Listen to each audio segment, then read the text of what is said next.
Hello there, I'm Lloyd Evans. Welcome to The Bunker. As many of you know, I like to interview fellow former Jehovah's Witnesses. I have with me today someone who is a fourth generation Jehovah's Witness, and to my knowledge, not yet disfellowshipped. Maybe that will change by the end of this interview. Welcome to the channel, Lori Cline. How are you? Thank you. I'm doing great. I really appreciate you having me on the channel. It's wonderful to have you. I mean, we've been in touch for a while. We were just saying off camera how you've very kindly supplied items for my Watchtower library behind me, my collection, which is very much appreciated. And it's no surprise, really, that you have items going back quite far because, as I said, fourth generation. Right. Your family's been in the religion for a long time. Yeah, it started with my great grandparents on my dad's side. Basically, my great grandmother started to study in, I believe it was like 1920 something. Yeah. And then your great grandmother was part of the Millions Now Living, probably. She was. And she passed away when I was 17. Yeah. Right? Yeah. So that didn't turn out so well. Okay. It did not. And my grandparents too, because so her daughter, which would be my grandma, which would be my dad's mom, also, of course, got very interested when my great grandparents, her parents, were studying. Her two brothers did not. So my great uncles never did become witnesses. But she did. And then my grandfather came over from Greece. He was Greek Orthodox. He came over and started studying with, I think they were actually Russellites at that point. He was in with the Russell, right in the very, very beginning. And he actually came off the boat and moved to Pennsylvania, of all places in the United States. And we know what that is. So he was right there in the center of where it all started. And he actually took it back to Greece to try to witness to them in his village. And they tried throwing him off the boat. I mean, he used to tell stories. His stories were amazing. And of course, at the time I was in, so it's they don't mess around, the Greeks, do they? Yeah.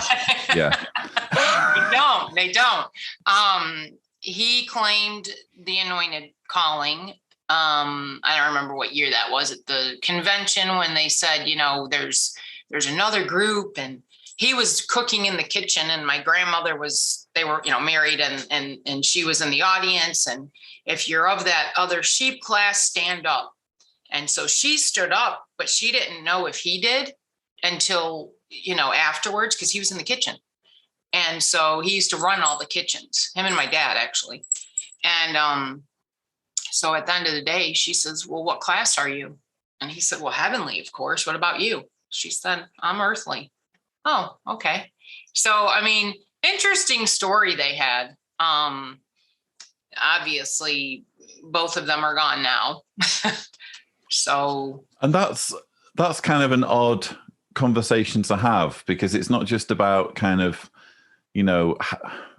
it's more than simply how you feel in a relationship. It has implications, doesn't it? Because you're then looking forward to a paradise where your husband isn't going to be there, because he's going to be ruling in heaven with Stephen Less and Toni Morris and Kenneth Cook and what have you. Lovely. Yeah, what a group. He actually knew what the heck was that guy's name? Genghis. Right. He was Greek. So my grandfather knew him. I'm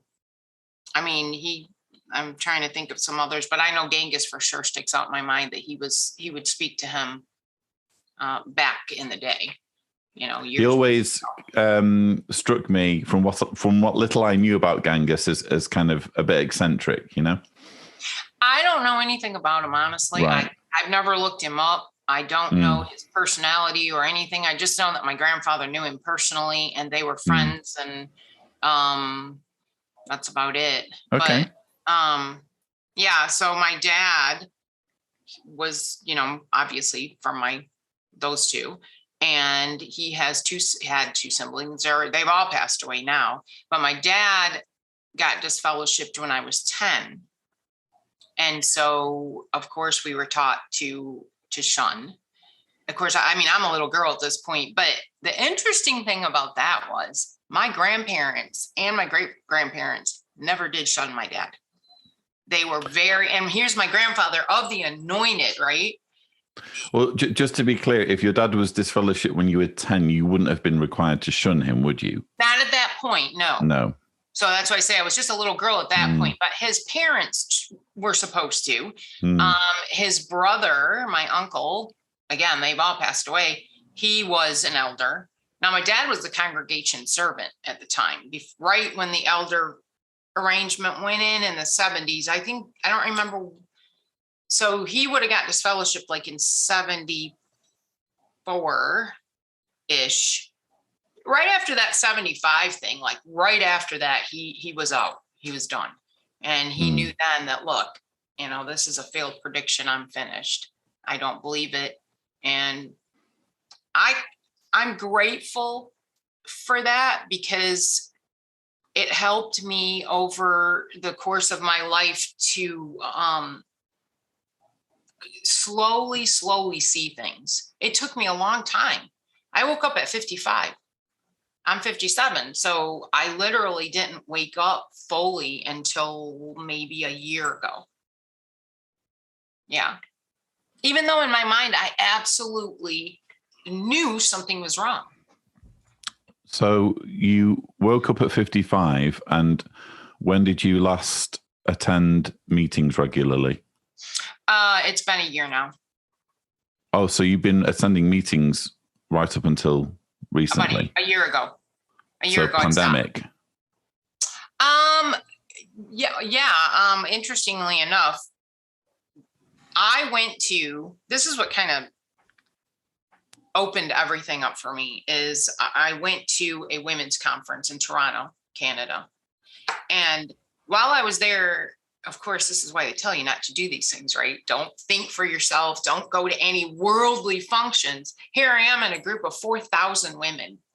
And it was amazing. The things that they gave you, a journal. There was a lot of speakers there. And how would you have speakers? Because presumably women need to be in subjection. This is what I've learned as a Jehovah's Witness. And this was not a witness convention. Aren't in a position to be teaching. Yeah, that's for another part of this. I'd like to I'll get to that too, because I was very hard to keep quiet. I don't know if you can tell that, but I was always asking questions. I was also married to an elder for 12 years. So I asked him a lot of questions too. I'll tell you that too. But what happened basically was that I was at this big convention of motivational speakers, and it was about a lot of different things, business or anything that we really were looking into for ourselves. And the things I wrote in this book without thinking, she just said, just write. And I'm writing all these things. And when I got home, I opened this book back up again and I started reading it. And I just sat there and cried, because I knew I was awake. I knew, because what was in that journal was basically, I'm being smothered. I can't do this anymore. I can't, I'm not my authentic self. I've known this for too long, and it's killing me. And it literally was killing me emotionally and physically, because I was on medication for anxiety and depression. I got suicidal many times. I self-medicated with alcohol a lot. And a lot of witnesses do that, I noticed. They drink a lot to cover the pain. And that's what I was doing. Was I couldn't figure out why this pain wouldn't go away. And I felt so full of anxiety all the time. And so many different times I thought to myself, it's just not worth it. But I didn't know that what the real reason was. I went to therapy. And what did every therapist tell me? Why are you still in this religion? And then I'd stop going, because I got scared, because what do we hear from the platform all the time? Don't listen to those therapists. They're going to try to get you out of Jehovah's organization. So every time that would happen, I would shut down and say, okay, I'm done with this therapist. Let me go on to the next one. Well, the problem was that, every single time that I went to a new therapist, they would eventually tell me the same thing.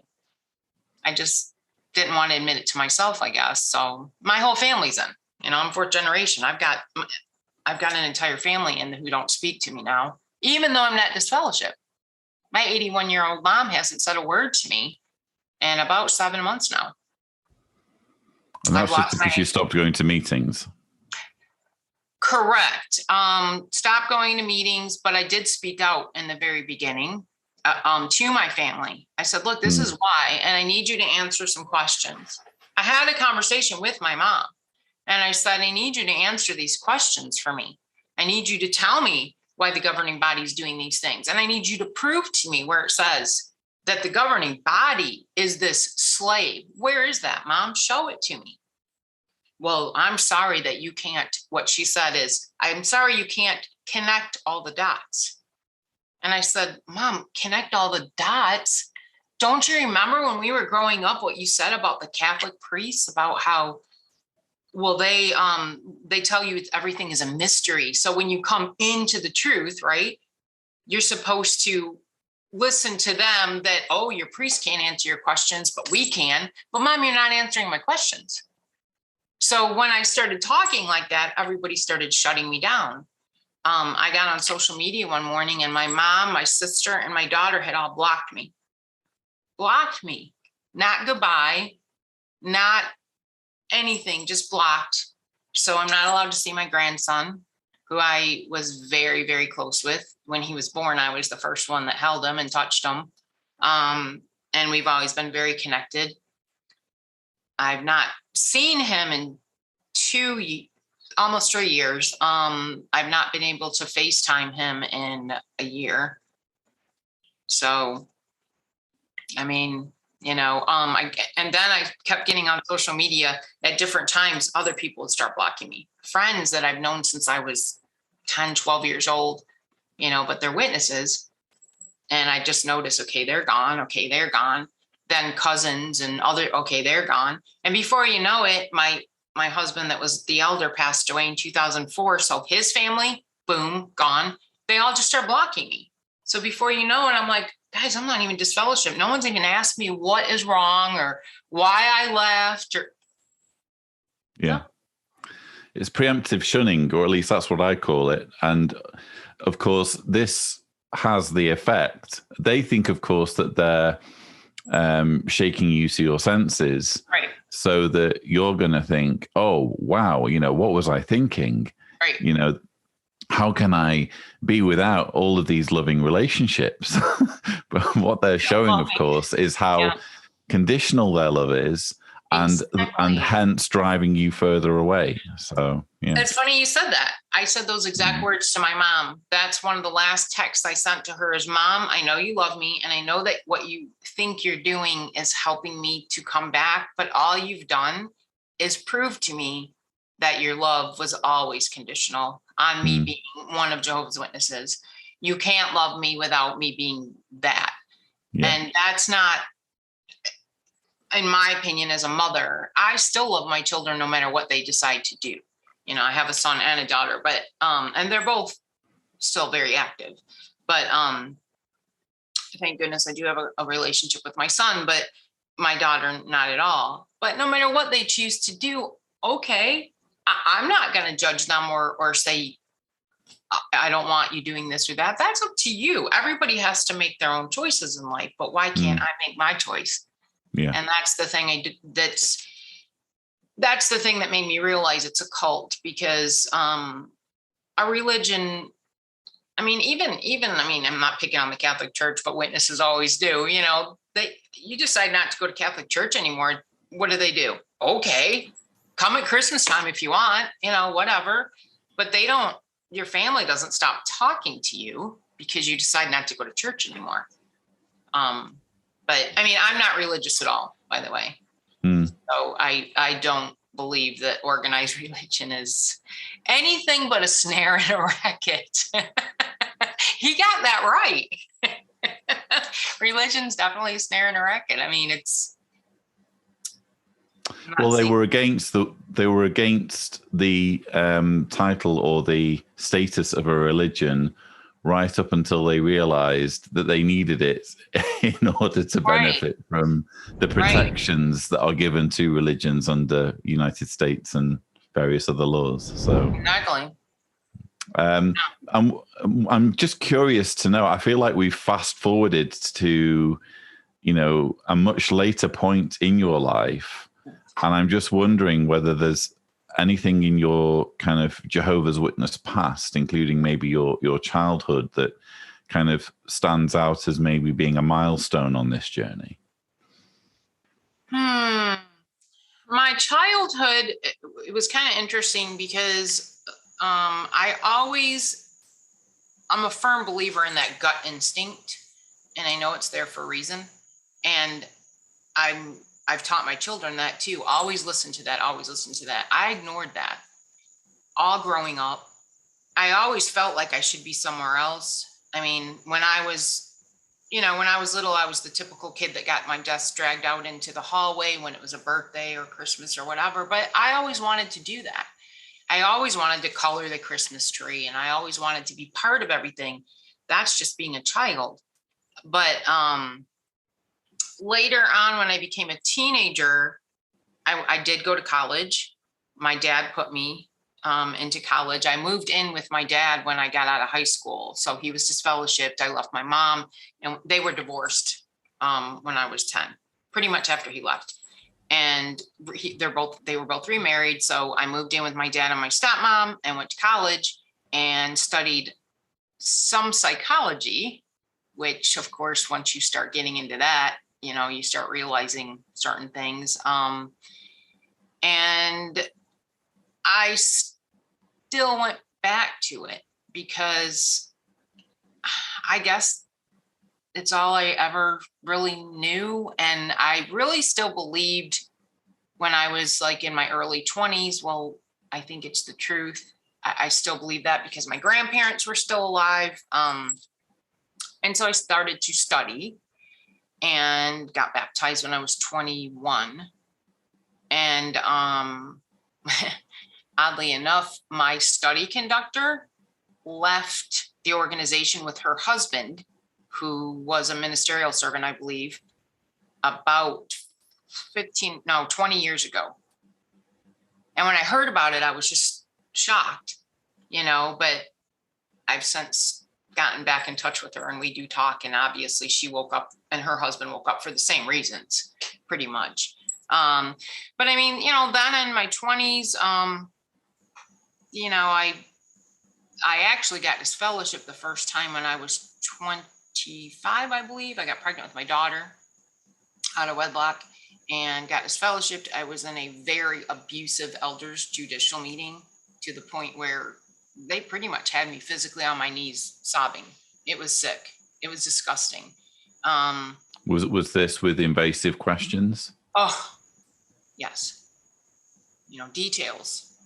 I mean, you get to a point where you just want to look at them and go, do you not understand how this works? Like, do you not understand how you get pregnant? I mean, do I need to explain that? Really? I mean, that's how you feel being in a meeting like that. And of course I felt like a little piece of nothing. They made me feel like nothing and they beat you down. And so, yeah, I went through that. I had my daughter and I got reinstated, but I felt like, this is interesting. When I was leaving the elders meeting, when they said, you will be disfellowshipped and we're going to announce it, I walked out and one of the elders said to me, and I'll never forget it, well, you're free. You're going to be disfellowshipped. You can do whatever you want now. You can go sleep with whoever you want, or you can come back to Jehovah. It's your choice. And I was so shocked that he said that to me. I remember where I was standing in that particular Kingdom Hall in Michigan. And I thought, how can this be okay? How can this be the truth? If somebody would say something like that to me. And I blew it off and I came back because that's what I was supposed to do. And then I got married and I was in a really happy marriage with my husband, who was an elder. And he passed away in 2004. So I have no regrets about that, with my family and him. And he was one of the elders that everybody wanted to go to because he was not a judgmental.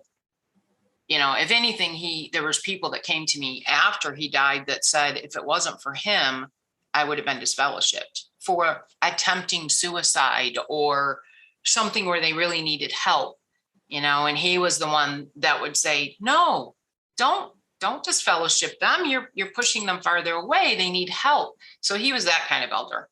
So for quite a few years, it sounds like you were an elder's wife. I was 12 years. And do you feel as though that raised your standing in the congregation? Oh, yeah. You know who I was? I was the girl. I was the young, little, rebellious woman in the congregation who got pregnant and disfellowshipped and was swept away by the most eligible elder, which was true, in the entire district. How did she do that? That's how they looked at me. And then I became his wife. I was never Lori. I was always, that's his wife. And so that was my title, basically. And as soon as he died, it was amazing. You could just see it. The light switched off for everybody. Like, okay, well, she's back to Lori again. Okay. It's only when you're in that kind of a position as an elder's wife that they really care anyway. And I really feel like it's because maybe they think they're going to get something out of you too. I don't really know. I'm not sure. Do you feel as an elder's wife that you were privy to more kind of behind the scenes information in the congregation, including perhaps personal details of what was going on in other people's lives? I was not, because he wasn't that type of elder. He was quiet about it and I didn't ask. However, there was one particular time when he must have had to deal with, I think it sounds to me like a pedophile in the congregation. And he didn't say he was a pedophile. He just said to keep him away from the kids. And that's all he would tell me. I want you to just keep him away from the kids. Do not let them go near him in the hall. And I don't care who you tell about this. Just don't say I said it. And I said, okay. So I did, in other words, warn some other mothers if you need to, is basically what it was. But that was really the only time. He just wasn't that type of elder. He really was a good guy. And he was a good elder. So I didn't really care what went on in the congregation. I wasn't one of those elders' wives who just wanted to know everybody's business. I didn't care. I didn't want to gossip.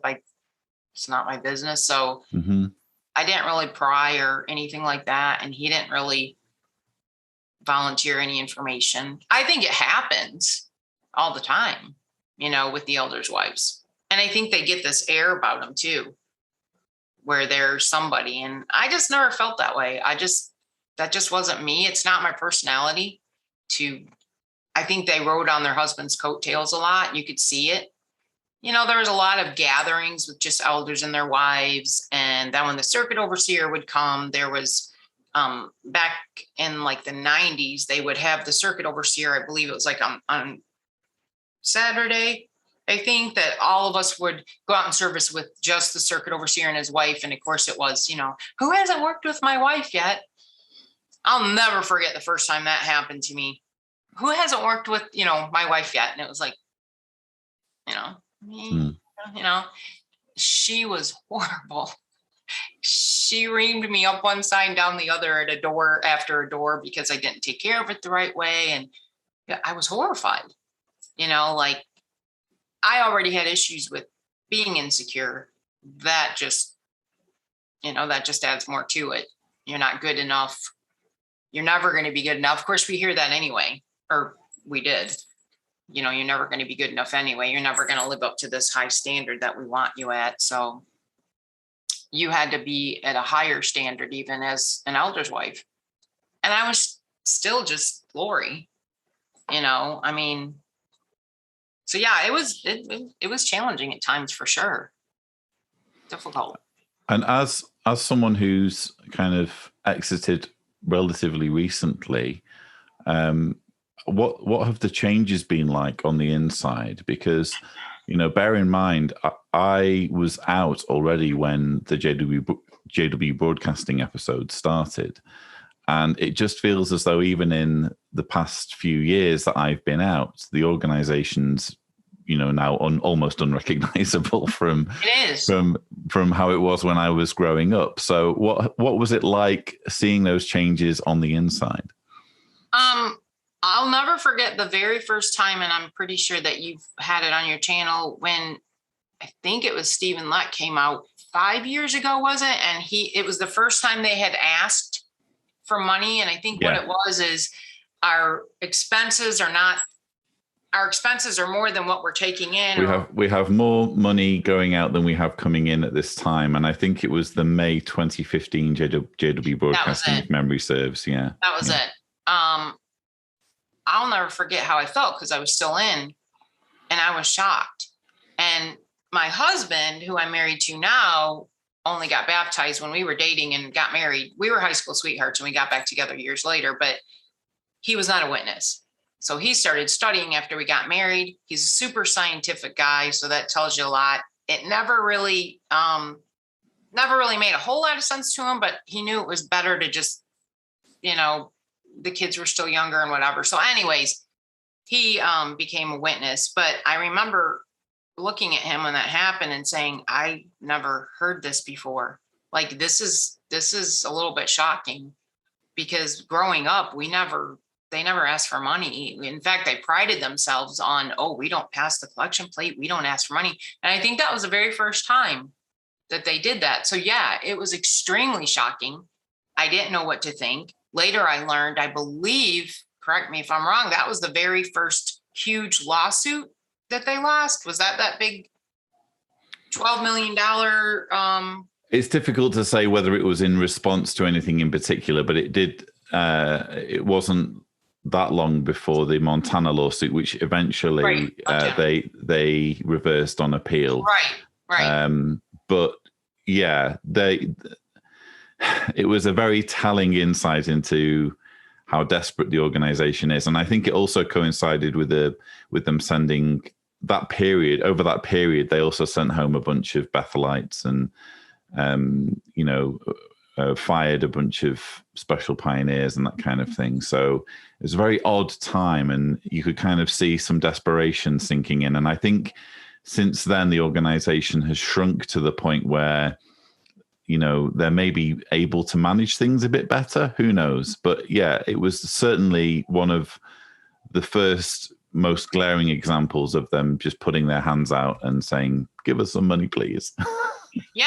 And what's funny about that is my mom, we were living in Florida at the time. My husband and I lived in Florida for a number of years, and my mom was visiting, and she was sitting there during that broadcast. And I remember looking at my mom going, have you ever heard? I mean, my mom's been in for, 50, 60 years, whatever, 60 something years.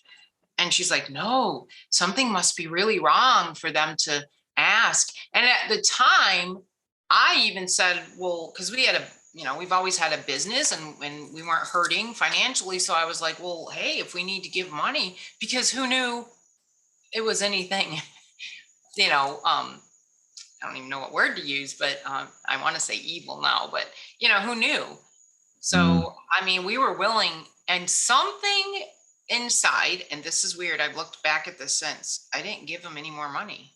I used to do them, we do the monthly, it's like an automatic thing. They take it off of your credit card or whatever. But I don't know. I didn't give them any more money at that time. And it kind of... I cover it all in the Unrighteous Riches video, a thumbnail here if Tibor is gracious.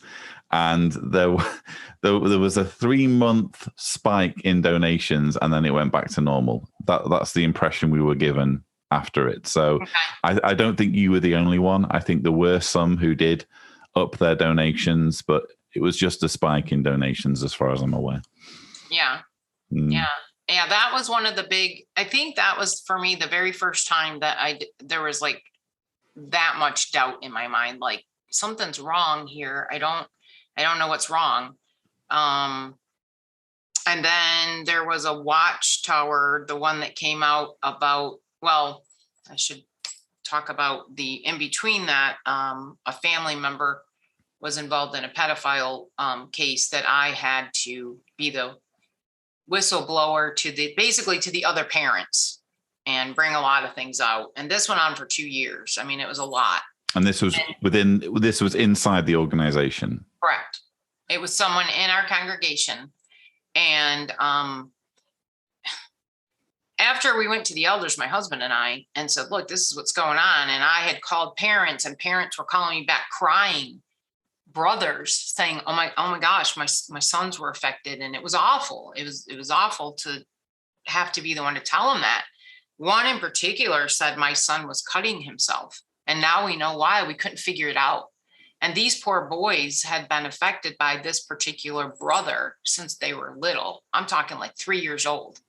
And this man's sister was involved in all of this. Basically, she was his little gatekeeper. She threw big parties for him to have young boys to the house and basically fed him. I'm serious. It was sick. And we found all this out, of course, and it came out over time. Well, I go to the elders and tell them, this is what's going on. Okay. I'm getting feedback from all these parents, and we called the sheriff's department, and they all came in our office at our business and made the reports. And that next week, this man was on the stage giving the closing prayer. These elders knew what was going on. They knew we'd made a report. They knew this was with an investigator at that point. They were starting this investigation. And he was sweating bullets because I had a little bit too much wine one night. And I picked up the phone and called him. And I said, my husband and I both did actually. Called, and his sister answered. And I said, put him on the phone. And she said, no, he's not here. I said, all right, well, have him call me back when he gets there. Within like 5 minutes, my cell phone rings, right? And he denied everything. I said, oh, we know exactly what you're doing. We've gone to the sheriff's department, and I promise you, I'll see you in jail. I promise you that. And he said, you're out of your mind. Right after that phone call, within minutes, this presiding overseer that they called him at the time, called my husband and I and said, what are you doing? You mean, what are we doing? We're telling them to stay away from the boys in the congregation. No, you let us handle that. You need to stop this now. I said, I'm not stopping anything. We're going to court. This man's going to go to jail. Well, you don't need to take care of it. That's our job. I said, oh, well, clearly you're not doing your job, because I'm the one that's had to go to the police. I'm the one that's had to call these parents, and you allowed him on the stage again. So he told me, be very careful. Be very careful. You better stop, talking. You better be careful. In other words, I'm going to get in trouble. I didn't stop, of course, until they put him away. And so he did get convicted. He got 3 life sentences plus 60 years. However, there was a loophole that I really don't understand completely, and he will get out in 2024. Yeah. And he's going to do it again. And now they've started the meetings again, because we watched the lovely number 9 COVID update last night. So we see how happy everybody is. So they'll be going back to that. I mean, by the time he gets out, who knows? It makes me sick, but I mean, I know I did what I could do at the time to help. So yeah, you can only basically the justice system, I think, when it comes to child safeguarding is playing catch up. I think you do hear sometimes about, decent sentences being handed down, but, in so many cases, particularly in the UK, I just don't think the criminal justice system understands how much danger these individuals are in communities. In this particular case, what happened was the judge was supposed to ask the jury if they would be willing to pronounce a lesser sentence than life to him.